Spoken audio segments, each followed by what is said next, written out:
Hi, my name is Eury. Hi, my name is Jenny. Welcome back. It is episode 13. We're right at the very end. Welcome back to the Conscious Cuppa podcast. Thank you so much for tuning in and walking this wonderful path of imagination from thought to thing. It's absolutely brilliant. Thank you for sharing your stories, your successes. It's been marvellous. Thank you for your beautiful mugshots and thank you for all your suggestions and questions.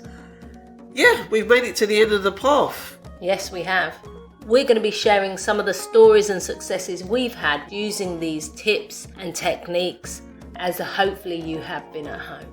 We started this season 3, with a preview of the roadmap we've been walking, that we call the Fibonacci sequence. It's the shape of that spiral.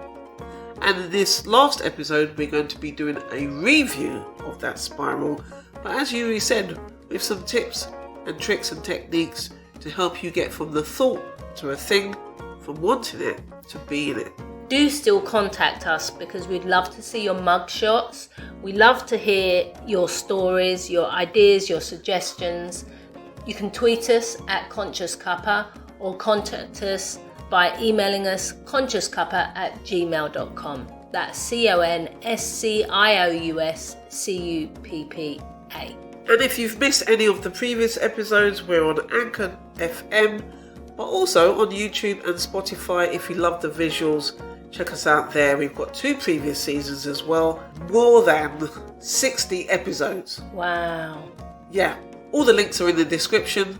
And Brew, please do stay tuned to the end of the show. We've got our very last Akan Easter egg.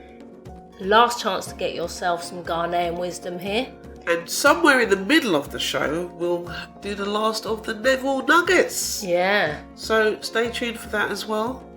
But in the meantime, we invite you to grab this last brew, take that last pew, and let's make the impossible come true.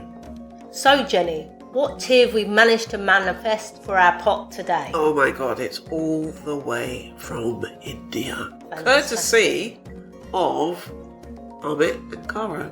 Thank you so much, Amit Thank and you Caro. so much. That is such a blessing to have this tea. So this is masala chai tea. Saffron masala chai tea, and none of that bog standard saffron either. This is under the counter stuff. This is a really beautiful blend. We were trying to figure out what this master tea taster has created. He's keeping it a secret. He's keeping it a secret. It's all a mystery. It's not on the box. Beautiful box as it is. Beautiful bag that the box comes in. Yeah, I do love a Quite box incredible. in a bag, I've got to say. And we've done the traditional recipe. Haven't just bunged it into a teapot, added water and waited 5 minutes. This required some boiling of milk, some measuring out of water, some boiling twice in fact. Yeah. And not ordinary cow's milk, sacred cow's milk. This is the sacred Oat milk. The sacred oat milk. So this is a little bit different, but still tastes really good. It's really good, and I've not had masala chai with milk before, and I'm a real fan. So I've been having turmeric latte, so it's a similar idea with having it with the milk. I don't bring turmeric latte into this. Sorry. This is sacred stuff here. Sorry. It's made it all the way from India, and you got the cheek to talk about Pret a Manger's turmeric latte. Oh no, I wasn't talking about Pret. I was talking about homemade season 2 tea, my dear. Yeah, well, anyway, we hope you've got something wonderful brewed in your cup, in your glass, in your flask. Cheers. So here's what we're going to do this episode. We're going to review that spiral, that Fibonacci sequence, that sequence that the bunny rabbits like to use when they're having a few more bunny rabbits. That beautiful pattern that is working 24 hours a day, 7 days a week, whether you know it or not. We're going to start at 01, where the idea arrives, and we're going to take you all the way through to the end, 13, where you get the goodies in the physical. Yeah. And we wanted to concentrate on 2 particular areas, but lots more is going to come into that. And one of the areas for me seems to be moving home. I worked out that in the last 20 years, I've moved home 6 times. Wow. So that's an average roughly of about once every 3 years. My two things are finding something I've lost and imagining great relationships. So we've got moving home, finding a new house. We have finding things that have been lost and having a wonderful relationship. Yes. Wonderful. Now, when we do the seminar, we get people to literally walk across a path, take themselves from that 0-1 state all the way to 13. Perhaps in one's mind, you're actually walking this path with us. Yes. And 0-1 is, of course, the gift, the idea arriving. The hope and the dream. Yes, these are words that we took from the mind map, hope and dream. They seem to summarise this gift, this seed that arrives in response to a feeling of lack or loss or longing. Yes. And when that feeling arrives, it's met with this hope, this dream that actually you can turn this, you can switch this around to something beautiful, something easy, something delightful. That bed feeling. Beautiful, ease and delight. The thing to do now is a lot of acts. You've got to axe this seed. Tell us a bit more about the acts. So the act is of acknowledgement and acceptance. So once you've got this gift, this idea that's come to you, it's really about saying yes to it. You're meeting it and you're saying, oh yes, this is great. You're accepting it as a gift, right? Yeah. You're accepting it as a gift. You're acknowledging that it's come to help you. Yeah. And then the last act is act now. Yeah. So go now, because wherever you want to live, or wherever you're going to live with this new house, or wherever that thing is that is lost, the person in the relationship, the other half of the relationship, as it were, that you're going to meet, act now, because they are in a good position right now to meet you. The opportunity is live. The opportunity is live. I like that. Yeah, the opportunity is definitely live. So it's really about saying yes. It's really about understanding and appreciating that even if you don't remember consciously asking for this gift, that you did and it's yours. Yeah. So what's the next step, Jenny? We've accepted this idea as a gift, acknowledged that this is like a promise. Yes. And we're going to act now. So the next thing is still number 1, but this variation of 1 is about entertaining this idea. And the thing that we're doing here is trying to sustain this idea. We're trying to keep it alive, because there's lots of ideas that might be coming in. I just want this idea. This is the main idea I need right now. This is the thing that I need to nourish. It's the thing that is most hungry in my life. So we're really sustaining it here. We're really nourishing it, and we're nourishing it with our attention. Yeah. So you've had this idea come to you, and now you're like, oh, what would it be like? Oh, this is interesting. We're keeping it in mind. Yeah. And one of the words here, besides entertain, is play. You're playing with this idea. Yes. Later on, we're going to be a bit more constructive around this idea. But right now, you're playing with the idea. You've turned inward to kind of keep the idea with you. Now you're turning it over in your mind. Oh, this could be nice. This could be good. So what's important here is your energy is life-giving. Yeah, and that comes from the attention you're giving it. So we know that if you attend to a plant, it grows. And in this case, the plant is at the seed stage. Yes. So it needs to kind of be buried inside you. So what's next? We've got the idea, keeping it alive. Definitely. So next is number 2. This is the house. This is where we accommodate the idea. We've got 2 words. We've got tribe and contain.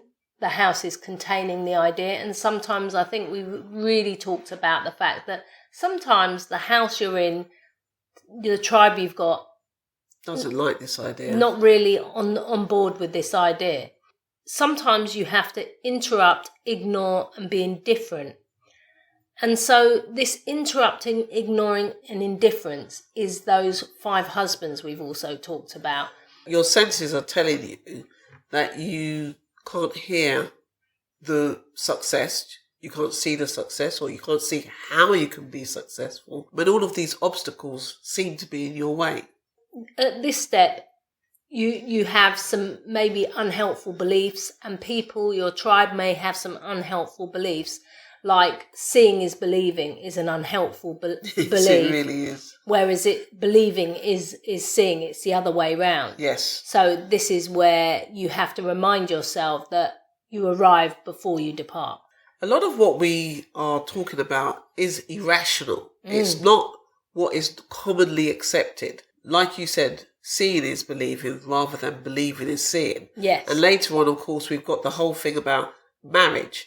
First of all, you have to divorce, then you get married. That's the rational thinking. That's what we do in most societies.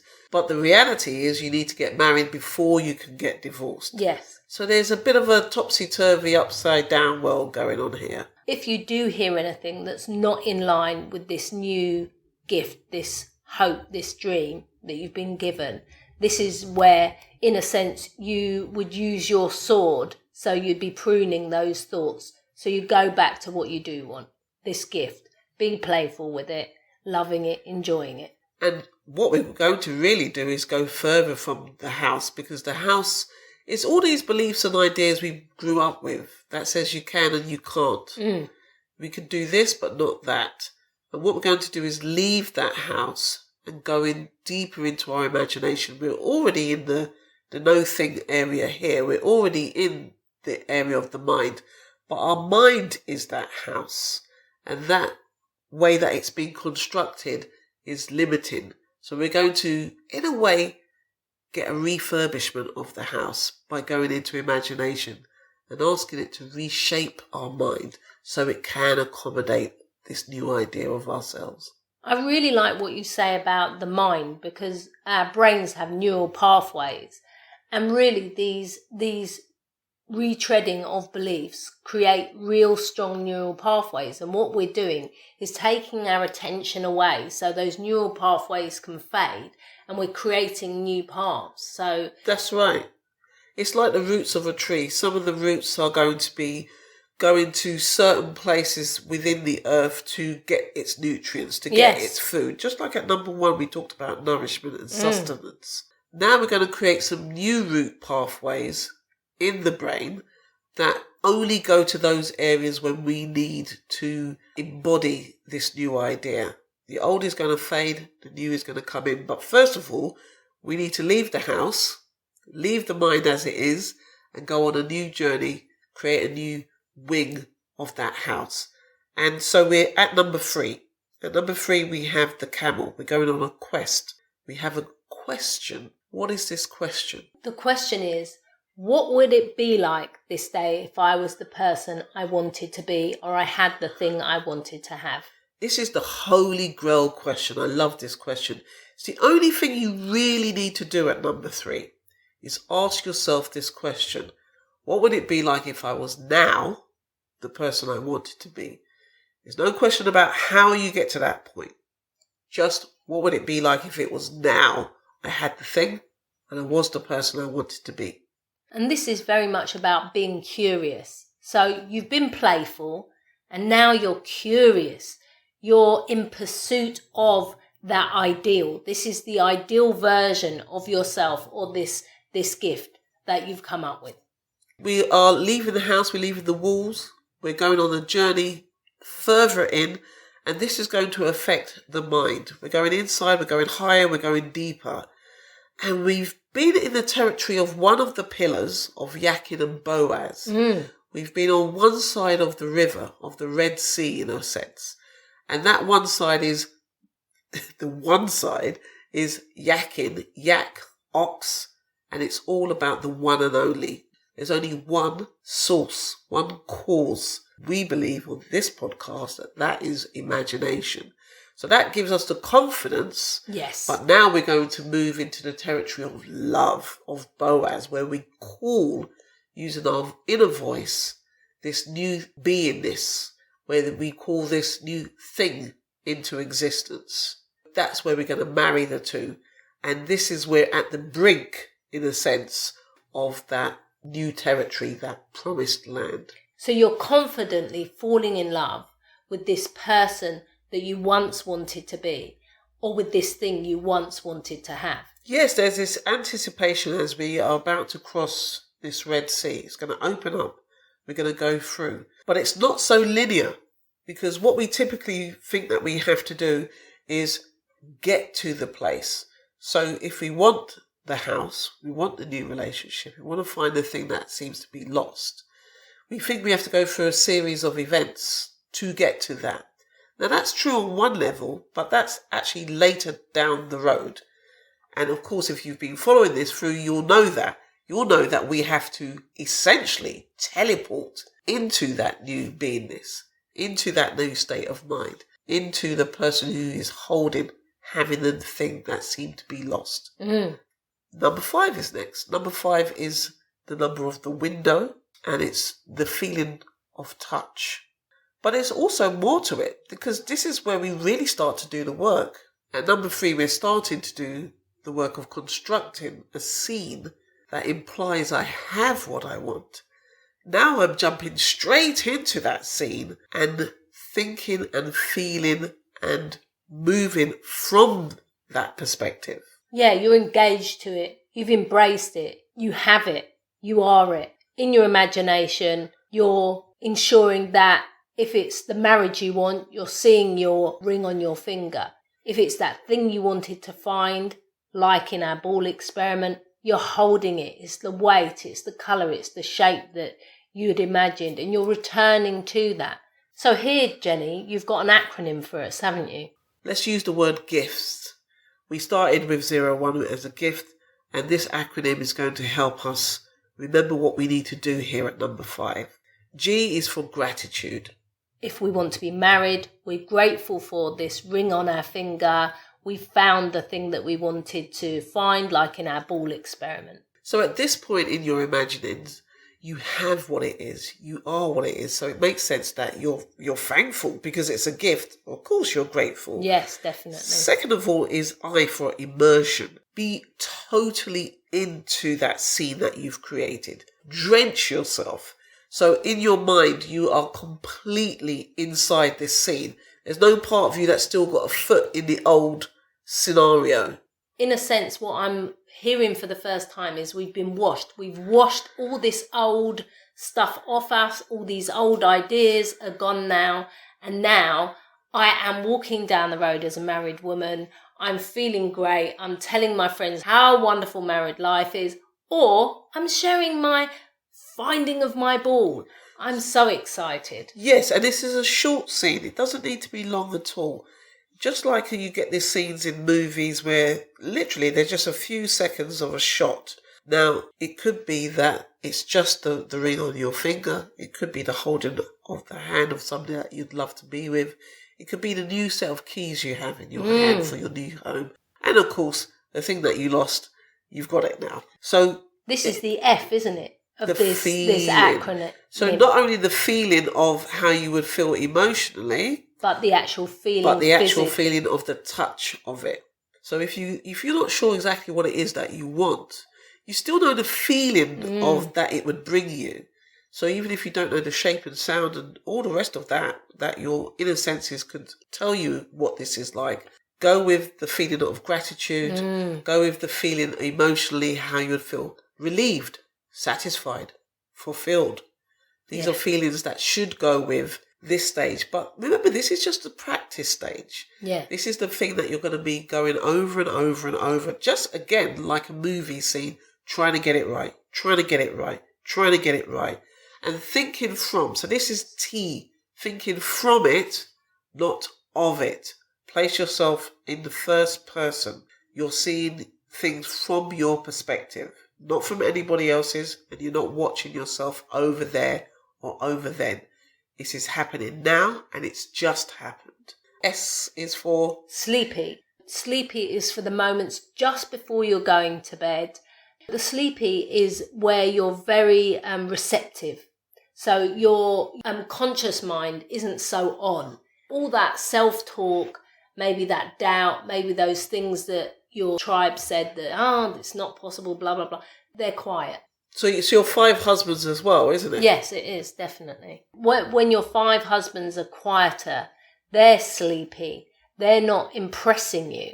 You're impressing yourself. So this is the time where you can really impress yourself with the person you wanted to be. It's a bit like you're cheating on your 5 husbands. It's with your real husband, of course, Yeah. but it's like they've gone to sleep. So now let's do this while they don't have so much power. Yeah. So the other time you can use meditation for this as well. That's a really good sleepy moment. So I know, Jenny, you use this while sitting in your chair, don't you? You put yourself into a sleepy kind of mood, feeling. You sit on your chair and you construct a scene. I do it also when I'm waking up in the morning. I like to have a slower waking up now. Because when you wake up, it's often the time that all your memories of what you don't want start to try to impinge on your morning and set your day up. Yeah. You're trying to set your day up with something new while you're in this practice phase. So after 5, we've got this hidden number, 4. And so here it's about the door and detachment. We're letting our past fade away. It's gone. We've closed the door behind us and we're now in our new home. And this is an important order because it's gone 3, 5, 4. What we try to do on the physical in our social consciousness is do 3, 4, 5. We want to get to where we want to be and we try knocking at somebody's door. In fact, maybe tens or hundreds of doors to try and get what we want. This door only opens one way. You have to go to 5 first and then it opens in order to release the old. So it's like a secret door, really. It reminds me of the secret garden. Yeah. And it has exit. There's no entrance. It's only exit. It only takes things out that you don't need anymore. Because when you're at 5 and you've got what you want, you're imagining that you have it, there's no way that you can work out how you got past all the obstacles and what you had to overcome. They're all behind you. This number 4 is the part of the path where things are left behind. Anything that I don't want, isn't helpful, isn't useful, is going to go out through this door. But I don't have to take it out. I don't have to do the You don't trash. have to do anything. I don't have to do the rubbish anymore. You, just by having it and being it, you've implied that you've overcome it. Yes. And that is really, really important, Jenny. Remember in the Bible when it talks about the camel going through the eye of the needle? This is the eye of the needle. The door is the eye of the needle. And the camel, of course, is number 3. And it feels like it's impossible, but here you have it. And because number 5 is the window, that also implies the eye. But let's carry on. Where are we next? We've got number 8. We cover this in episode 9. It's the fence. And the fence is all to do with marriage. Nice. This is an area of safety. This is an area of connection. This is where the real husband is. You are the wife at this moment, but as you move into number 8, you become that husband. Doesn't matter what gender you class yourself as, we are all the wife, all the husband, all the child. So in this moment, you're becoming the husband. And you're going to give yourself a whole new character. This mind is going to be given a whole new character, a whole new shape, a whole new capacity for a new conversation, a new way of being in the world. So here at 8, you're really feeling natural with your gift. This gift is now part of you. It's who you are. There's no need to practice, reinforce. You're not having to go over and over this in your mind like you had to in order to get to the point where you were comfortable with it. Now you're comfortable with it. Yeah, you're at ease with it, really, because when you're at 5 and you're practicing, at least the first time you practice it, maybe you're somebody who could just get carried away really quickly, like you used to get carried away, lost in your books that you were reading. You know, if you've got a good story, you are in that story the moment you carry on with the next chapter and the next chapter. But maybe the first time you try to convince yourself that you are the new person you want to be. But by the time you get to 8, you've done it so often in your imagination, you've got so carried away, you've completely forgotten what you used to be like. You're not deceiving yourself anymore. You're not lying to yourself, because that's how it can feel when you first start to try to imagine something new. And at this stage, those previous husbands, they're gone. There's no chatter in your ear. There's no husbands that are saying, look over here, listen to this gossip, da-da-da-da-da. They're gone. You're married. You've only got one husband. That is you in your own wonderful human imagination. That spiritual husband, in a sense, has tamed those outer senses. Yes. To the extent where, when you open your eyes after you've done your imagining, your physical senses are only looking out for the thing that was lost, are only anticipating the new being, the new home that you're going to be with, the new relationship you're going to be in. Yes. So that's where the two have become one. There seems to be a conflict. I don't have the thing. It's over there and it's over then. When you get to number 8, the two have become one. That's the marriage. And so there is no conflict. There's no kind of, this is still a little bit over there. It's still a few feet away. Now. It's here and now, where it was nowhere before. The mind has been changed now. Yes. The mind was open further back. Yep. Now the mind is changed. And the next stage is the mind being fixed. Yes. The nail. The nail. So this is number 6. Second hidden number. So we've gone 3, 5, 4, 8, 6. Well, what's really happening is it's kind of turning back in on itself, because this whole thing is an unfolding, and you're kind of going round and round, but slightly different in each time you go round. So number 6 is the nail. This is where we make an impression upon our subconscious, and that impression is going to become an expression. This is the bit where we set ourselves on fire. We got married. It's the honeymoon where we're going to consummate this changed mind. We're going to fix it in place. Yeah, this is the place of the orgasm. This is the place of the thrill. So yeah, one of the ways that Jenny does this is she sits in her chair to thrill and breathes deeply. And this is something Neville teaches us and has practiced himself. So we'll talk a bit about that a little bit later. Yeah, we want to go through the various techniques that both of us use when we're going from the thought to a thing. But here in this stage is about making an impact on yourself in the most beautiful way. So it's not about somebody on the outside being thrilled with you. It's about you being thrilled with yourself in this person that you now are, with the thing you once wanted. And this is very much about the crescendo. You've been going through the motions beforehand at number 5. You've really got carried away at number 8. Well, this is the crescendo. This is the zenith. You can't go any further than this. This is the maximum. This is the maximum, and then bam, you explode. And by exploding that thought, you've sent out that frequency we talked about in the last episode. And that's the magnetism, isn't it? And now you've created this field. You've generated a field that can only allow into it anything that matches that frequency. Everything else is repelled. Yeah. And perhaps this is where the sword comes in. Yeah. To keep that boundary, that fence, keep it intact. Yes. You can't come in here. Yeah. You're not allowed in here. And there's a disciple, isn't it, that's in line with that, Simon, who says, nah. We can't hear anything. We don't allow anything in. But there's also the other disciples that have indifference. There's also the disciples that are in a state of gratitude. All the disciples are all your self-disciplines that you're going to need at 7. Because 7 is the Sabbath. 7 is in the background of this spiral, this path, where you're pregnant now. You've done the deed. Now you're pregnant.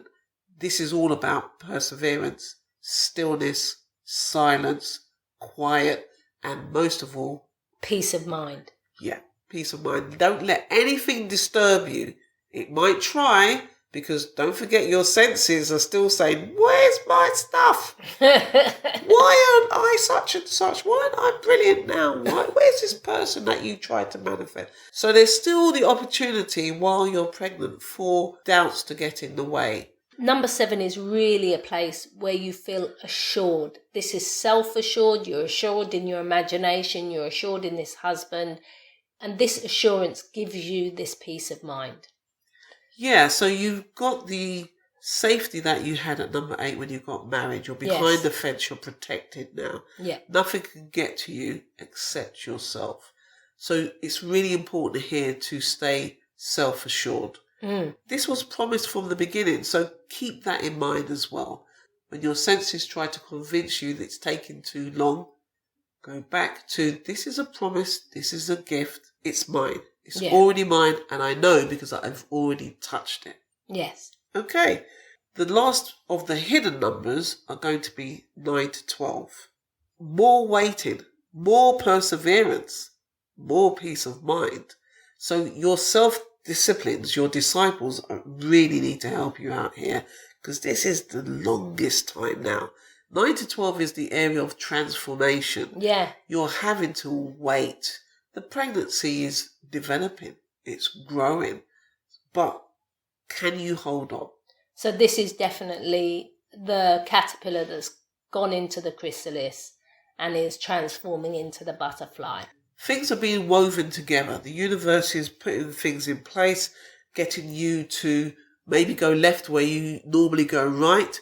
Something's going to pop out of the blue because we have to get to 13 yet. This is a period of waiting, and there's nothing you can do to hurry it up. It's due to come when it's due to come. Yeah. With excitement, with anticipation, there is expectation because you're expecting.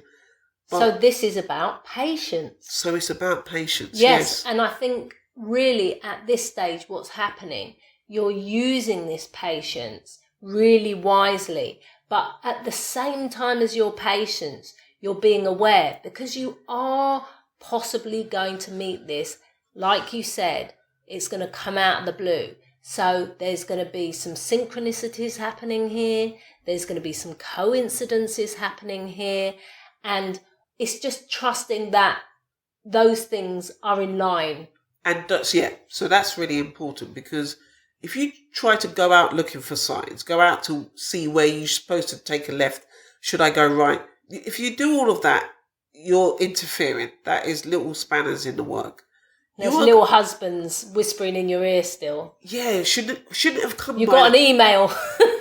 What's really important is this is going to come out of the blue, and you are going to be taken through steps of incidents, through a bridge of incidents that you can't control. You cannot control how it's going to happen. So you're going to have to trust your intuition when it tells you to go now, to put that down, pick that up, go left, go right, take a bus, take the wrong bus, leave home late. Often, all of that kind of thing is going to be happening. That weirdness. It is a little weird. If you're willing at this stage to go with the flow, if you're in harmony with it, then there is a slight trust. It is a bit weird, but I'm trusting of this, and this has definitely happened to me. Remember, this is a new configuration, so you will have to do things differently. So trust. Absolutely just trust it. Yes. So we've got one more step. So this is 13. This is where the person you said you wanted to be, the thing that you said you wanted to have, is manifesting on the physical. So you've had it on the spiritual level, and now it's manifesting. You're meeting it on the physical level. So you've had that patience, and here it is. So this is like a Dublin, no, Belfast. So this is like you're having this thing again. It's a twice over. Yeah. You've had it once in imagination, and suddenly, out of the blue, you recognise that you are having the moment, the experience you wanted. So often it's not that you meet it over there, you see it, and it comes towards you suddenly and slowly. It's more that you're in the middle of doing the thing and you recognise, hold on, this is what I imagined. Yes. And so it really comes on you surprisingly, suddenly. Yeah. This is what I've done. So what's important here is to recognise your harvest. Yes. Don't say, it's because of Bill and John and Tom and Janet that this has happened. They may have played their part. They may have been part of the steps of your incidents, and you might be really grateful for them to be saying yes to bringing this thing to you, but you did it in your imagination. That is the first and foremost thing to recognise and be grateful for. Wow, I now know that my imagination creates my reality. And guess what? You can test it and see it with anything. You can start with something as small as a glove that you want to manifest on a cold winter's day. Or a good old cup of coffee. Yes. To a house, a home, something you've lost that is dear to you, or you really, really need. I've had those moments, and I'll talk about those in the story I'll tell. So it's really important to recognise, wow, I did it, because this can be used for everything and anything. So accepting responsibility, whether the harvest is something that's helpful or unhelpful, lovely or unlovely. What's important in this universe is you learn that you are using your imagination to create your reality.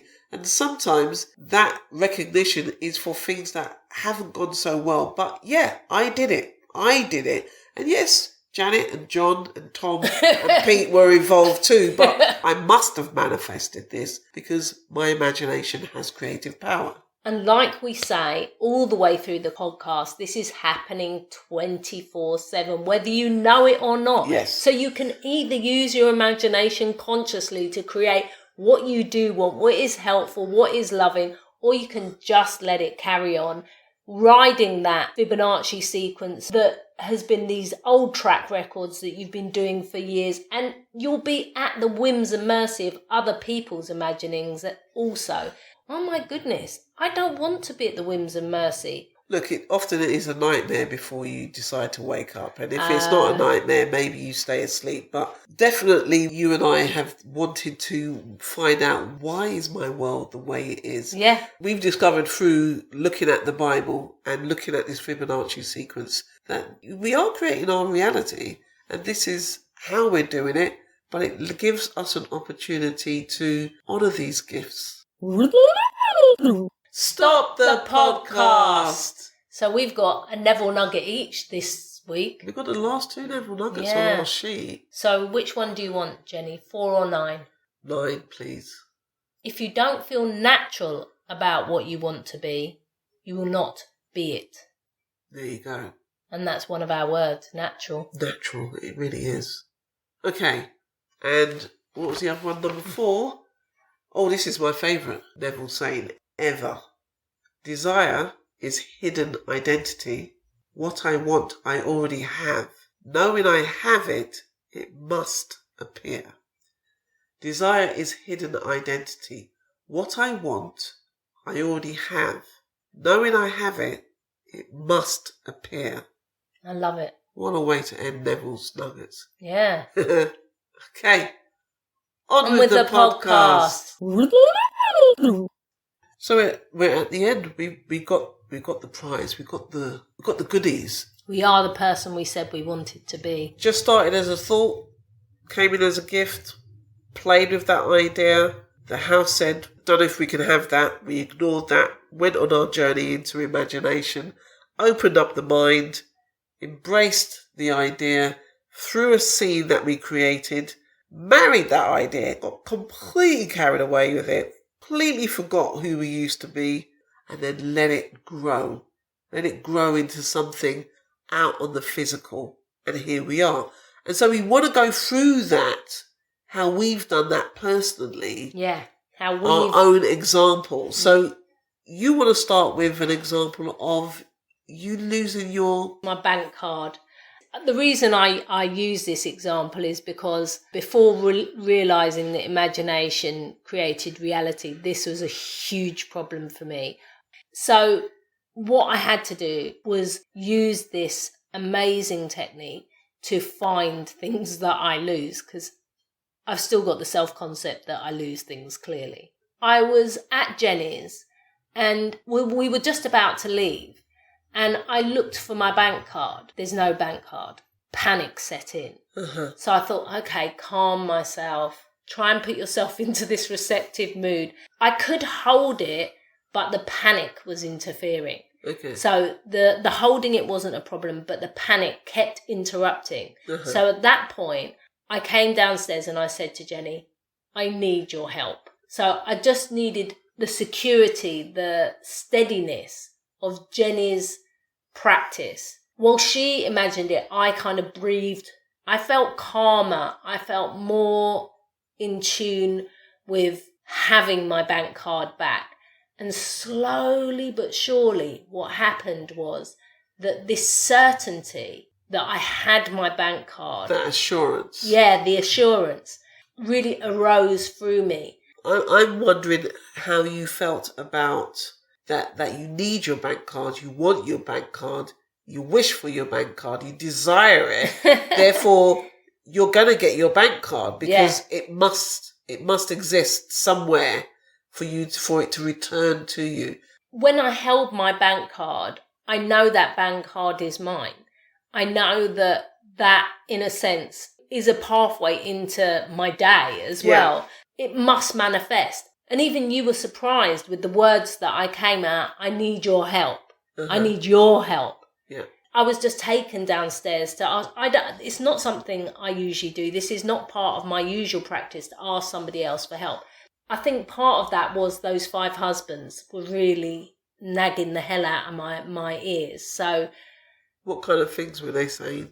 You're an idiot. You've lost your bank card. Why did you put it in that bag in the first place? Why didn't you put it back where it was meant to be? Now somebody's probably stolen all your money. It's those real horrible, nagging, old self-concepts that you have. So this is where at number 2 we need to interrupt those voices. We need to ignore them, be indifferent to them, and be irrational. Yeah, maybe I've lost it, but I can get it back. Yeah. I know that this process works. Yeah. I trust in this one and only way to find what I've lost.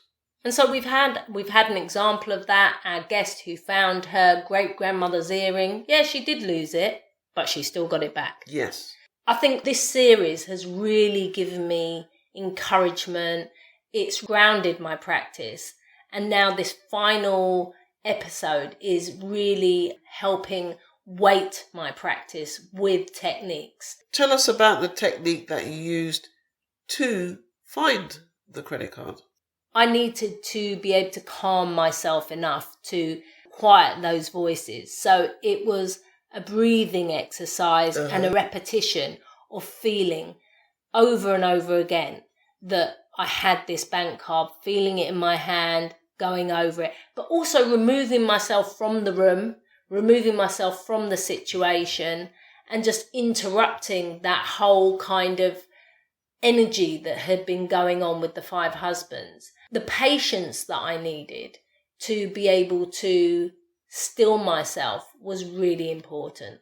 So at number 5 we have this touch. Well, I know exactly what that bank card, what size it is, what shape it is. So it's quite, a bank card is very light, but it's hard. It's kind of quite, not exactly sharp, but it's got a specific feeling against the fingers, like a fingernail almost, if you squeeze it in your hand. And that's it's got those raised letters as well, doesn't it? A lot of them. Yeah, I didn't imagine the raised letters. It was really the sides of, because I was holding it in my hand, it was the sides of that card pushing against my fingers that I really felt. This wasn't any bank card at any point in time. The reason it was this bank card is because I had the thrill that I could now go out with confidence. Yeah. So I was holding it with the thrill. I could now go out and enjoy my day. Yes, there's a relief there as well, isn't there? Yes, there's a huge, that was the feeling. Thank you, Jenny. Yes, it was a feeling of relief. When you've lost something and you find something, that is the feeling that goes with it. Oh, thank goodness. And that was the words, in a sense, that I repeat, oh, thank goodness, holding this, feeling it against my hand. So let's summarise that. You've lost a thing. Your wanted it is implying that it exists. Yes. On this physical level. Mm. And then you had to deal with the house telling you you can't, you mustn't, you shouldn't. Yeah. In particular, you can't because you've lost it. Yeah. But you having to then get on a journey and go deeper, higher into imagination and touching that card, you know exactly what it feels like, the size of it. I mean, you use it practically every day. Yes. So you know it. Yeah, I know it very well. And it knows you, Yes. in a sense. It knows it belongs to you. Nobody else should be using that card. So it knows you. And if you can put your hands on it, that is proof enough in your imagination that it exists. Now you have to take yourself to a point of gratitude and assurance and let it go. Yeah. Let go of the whole thing. Let go of the idea it's lost, and let go of the idea that it's going to be difficult to get it back. And it's interesting, I actually left the room to do that. So that is something I'm going to take away today, that sometimes you have to remove yourself from the situation that keeps reminding yourself. Yes. To be able to have this stillness and confidence. Yes. So leaving, going downstairs, and then just taking a breath of fresh air, just taking a moment was really helpful, yeah.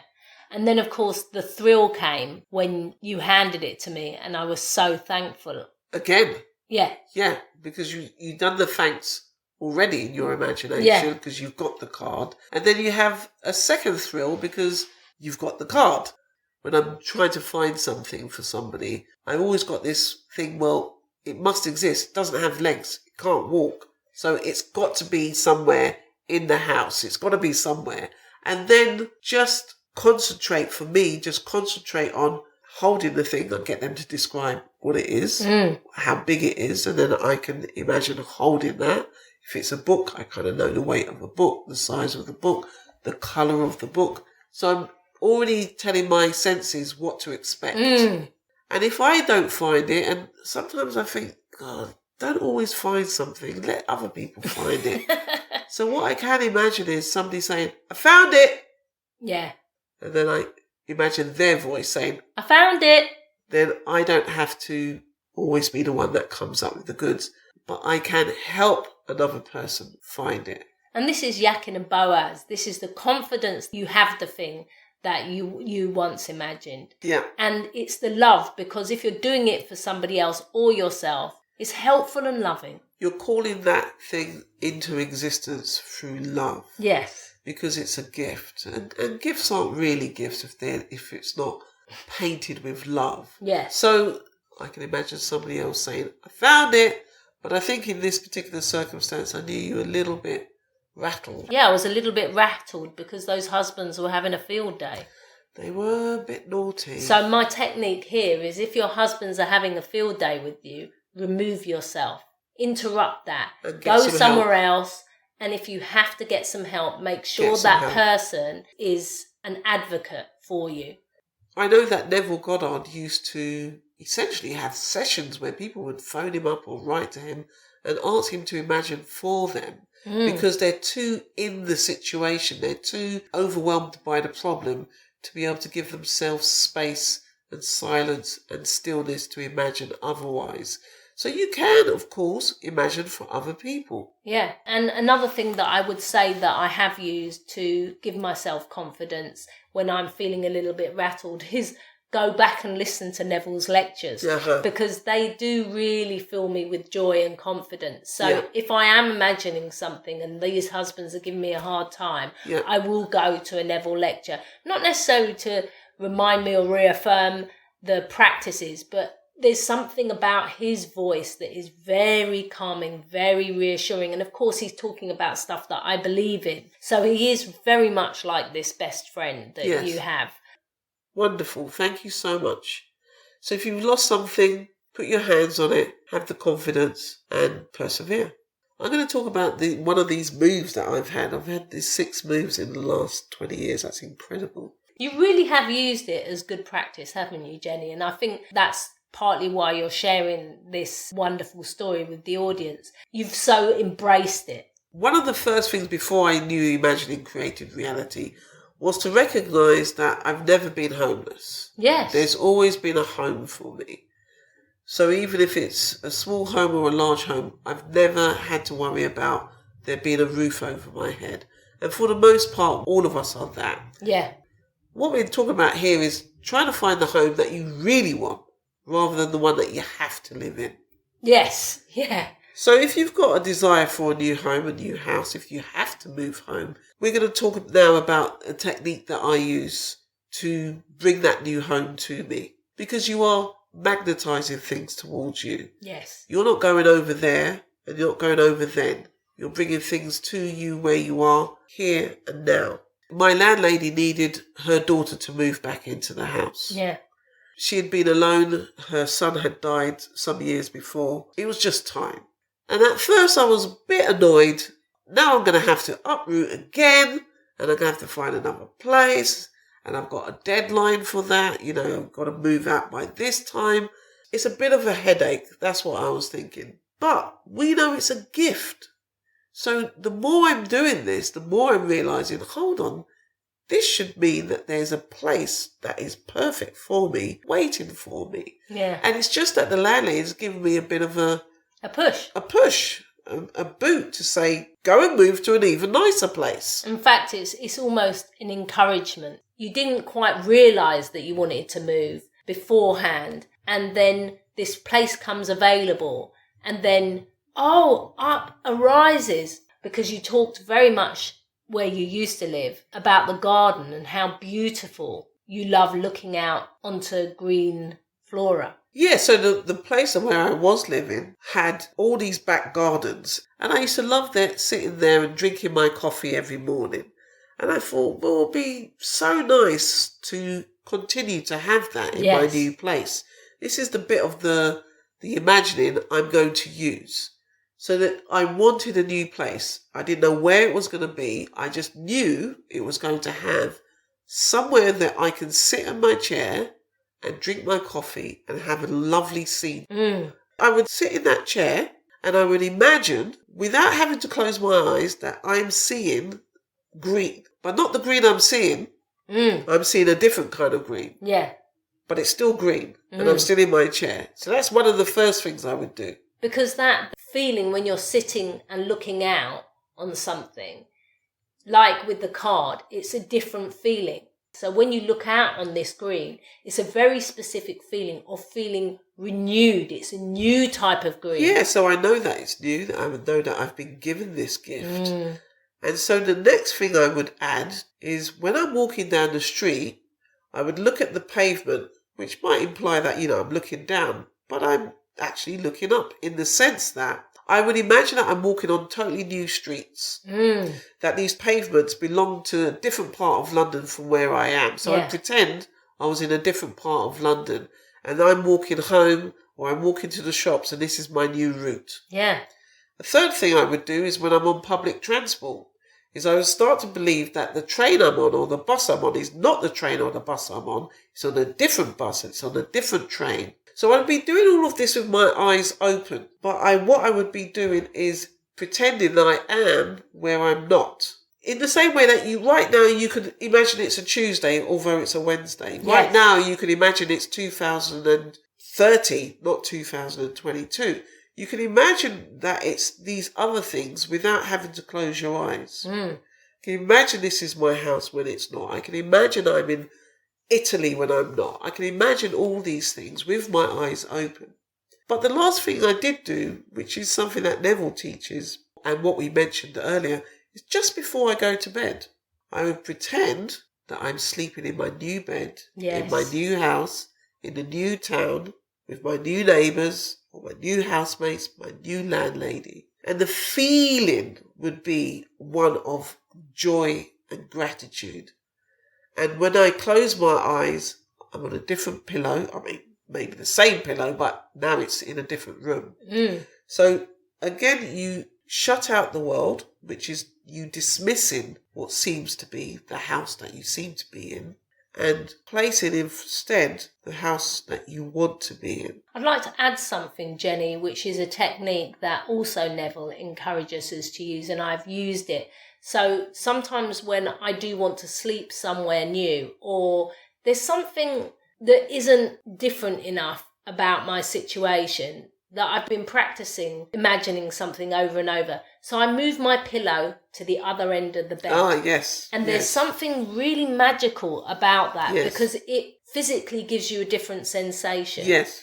I also find that really works if I'm sleeping at somebody else's house or I'm away and I'm sleeping in bed. So there's something about the quality of that change that really helps me ground myself in the imagination. My bed's really cozy, so I can go to sleep a little bit too quickly. But if I'm in a different position, yes. it gives me a little bit more time to use my imagination to really sink myself into that. It also means when you wake up in the morning that you're slightly disorientated from your norm. You can't quite go through the same sequence of events as you wake up. There's a bit of a shock going on there. Yeah. Now, I want to talk about that little bit of a shock, because it's an important part of this confidence in imagination to bring you what you've desired, what you have imagined is fulfilled. It's called the positron. We've mentioned it before. Yeah. This goes back to 1949, I believe. Richard Feynman, doesn't matter, blah, blah, blah, blah, blah. The mystics have been doing this forever. He managed to prove it in 1967 and got the Nobel Prize for that. The positron is a wrong-way electron. It goes back in time and brings you to where it's never been before. I'm misquoting it. I'm going to put it in the description or give you a link for it. It's a wonderful bit of spiritual tech. It basically means that you can change the past. I'll say that again.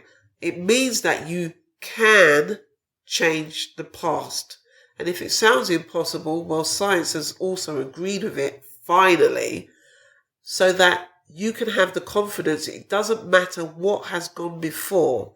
The desire is telling you that this is promised to you if you'll go along with it, if you'll happily accept the gift. And the positron will do its part of the work and go back in time and change the past in order for you to have what you want. And what you want is what the universe wants for you.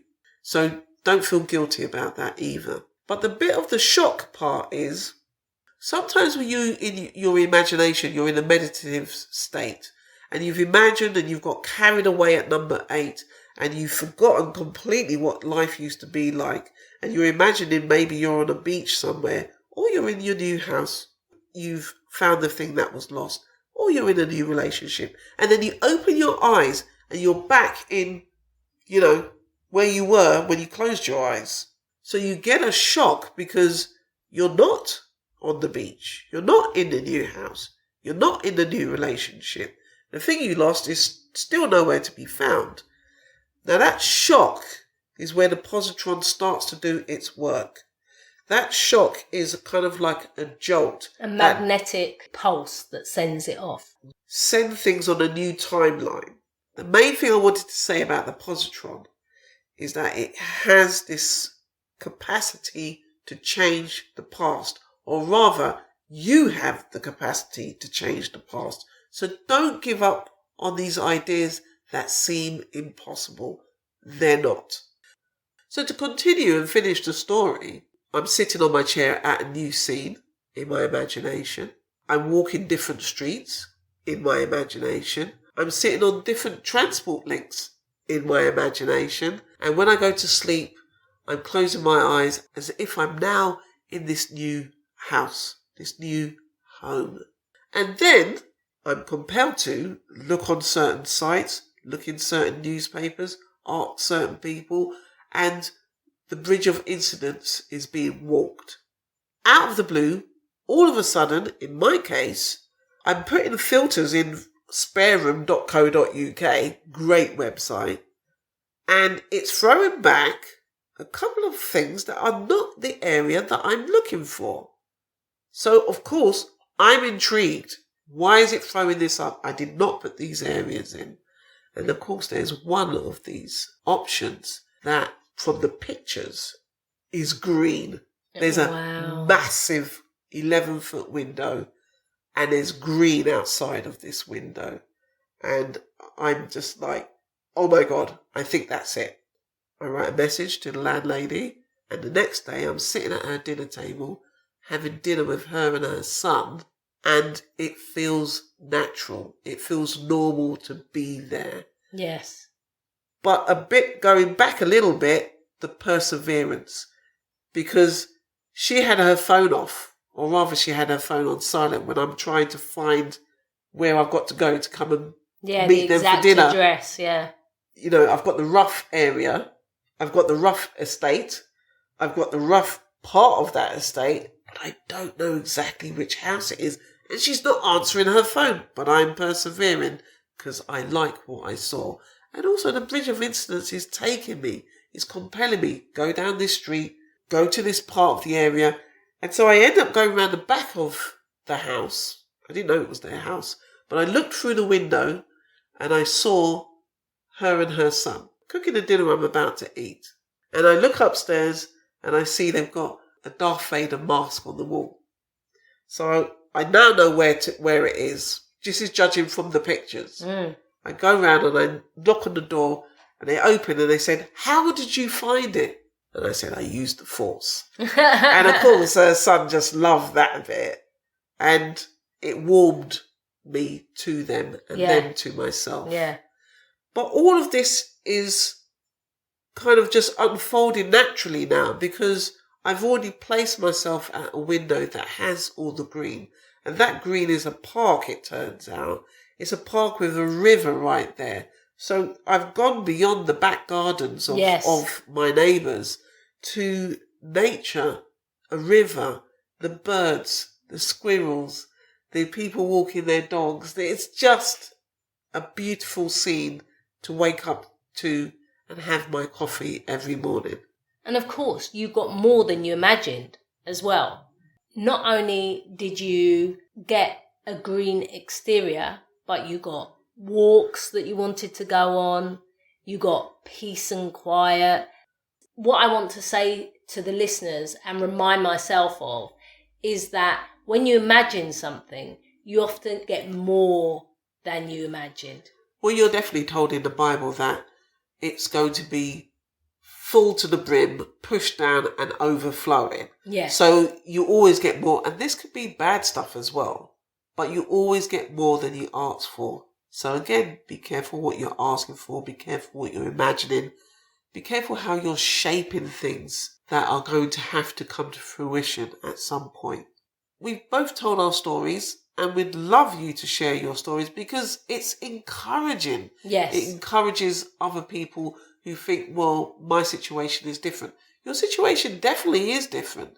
But these principles, these laws do not change. No, they don't. If you have a desire, then the possibility of the desire is promised to you. It's no longer a possibility, actually. It's a probability. And if you follow it through, it will be an actuality. What could be more beautiful than that? Yeah, you can use this to help the people that you work with, that you love, that are in your tribe. I had a client that was struggling with the relationship she had with her son. So she had a very old conversation on repeat. What I helped her do was repeat a new conversation, something that she did want. And I imagined her coming to me and telling me that she's so delighted with her son. And actually that happened on exam day. She had this rhetoric that he wasn't, he couldn't, he refused to. And I just kept reminding her that she loves her son, that what she really wants to hear is he is achieving, because that's what we want for our children.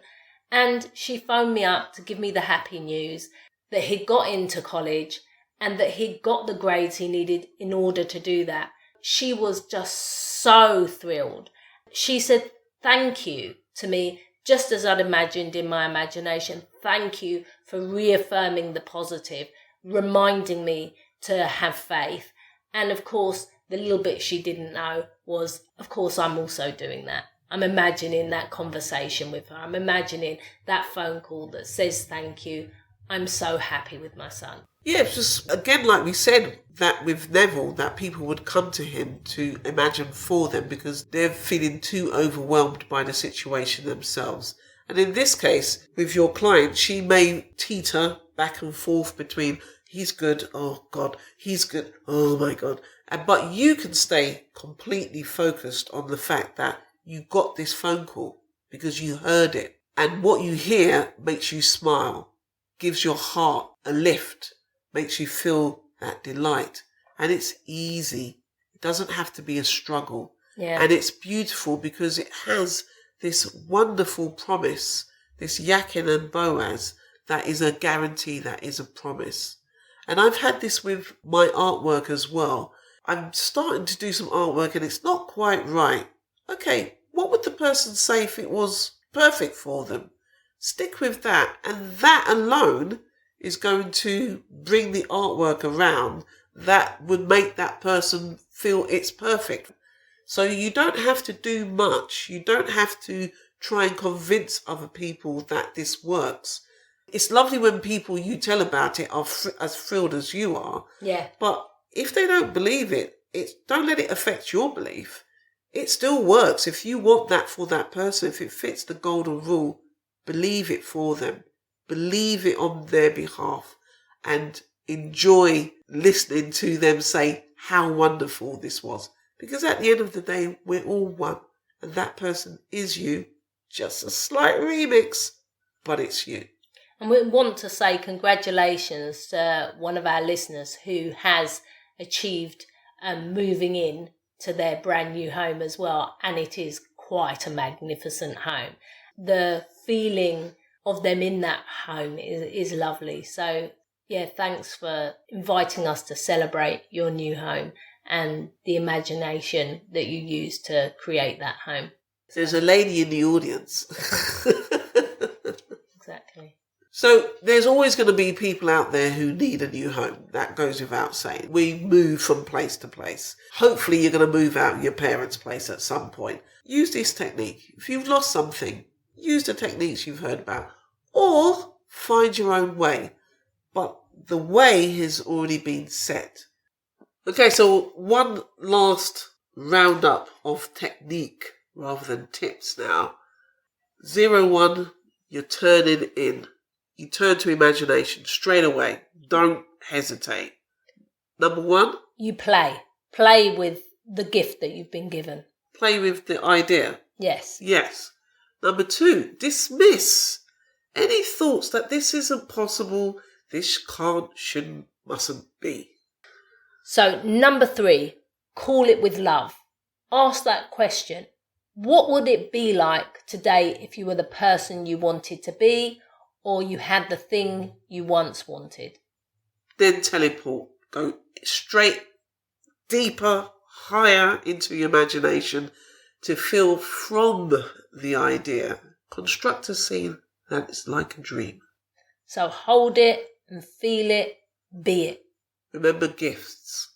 So number 8, you're completely carried away, you're lost in it, and you're forgetting what was. And finally, after all the hidden numbers have been treated with the most patience, out of the blue, you're going to meet the gift. And the gift is going to meet you. And if you've imagined for somebody else, you're going to hear good news. What could be better?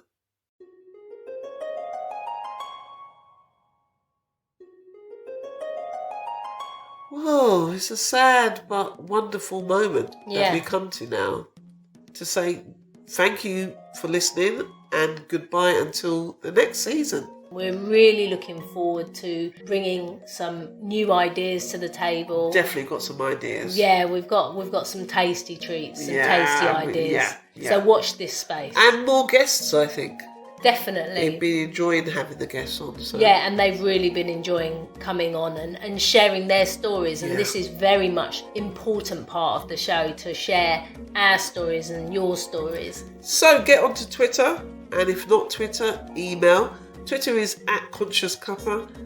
Email is consciouscuppa@gmail.com. That is ConsciousCuppa. Don't forget your beautiful mugshots. Love those ones too.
Brew Crew, thanks for holding on there right to the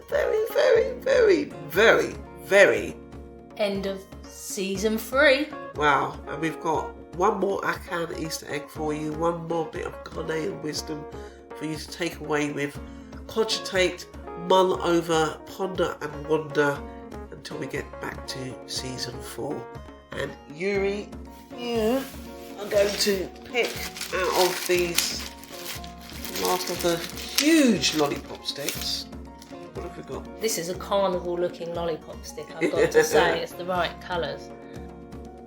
This is part of what we've been talking about today. Okay. Patience is good, but hard to practice. Make it easy. Yeah. Be bed about it. Go back to bed. Beauty, ease and delight. Yeah, that's the practice. I'm taking patience to bed. No, that's the practice. Yeah. Be patient with your beauty, your ease and your delight. Just practice that. Yeah. Okay, goodbye. See you next season.